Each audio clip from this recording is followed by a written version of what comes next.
আজ আমি রান্না করছি কাশ্মীরি আলুর দম। তেলের মধ্যে সব গোটা মশলা দিয়ে দিয়েছি ফোড়নে, তেজপাতা, দারচিনি, এলাচ আর গোটা জিরে।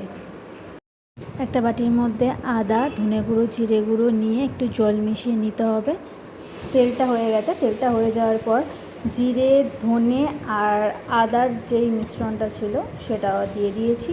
এবার দিয়ে ভালো করে মিশিয়ে নিতে হবে, মিশিয়ে মশলাটা কষিয়ে নিতে হবে। মশলাটা ভালোভাবে আমার কষানো হয়ে গেছে।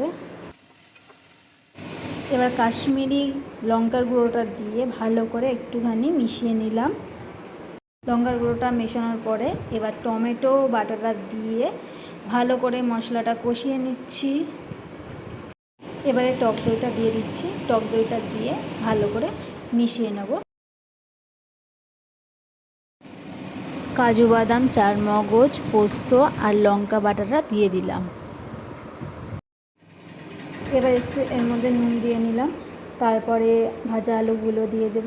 দিয়ে দেওয়ার পরে ভালো করে একটুখানি কষিয়ে নেব। কষানো হয়ে যাওয়ার পরে একটু গরম জল দিয়ে দেব, দিয়ে কিছু চাপা দিয়ে দেবো। 10 মিনিট পর এবার চাপাটা খুলে দেখব যে রান্নাটা হয়ে গেছে কি।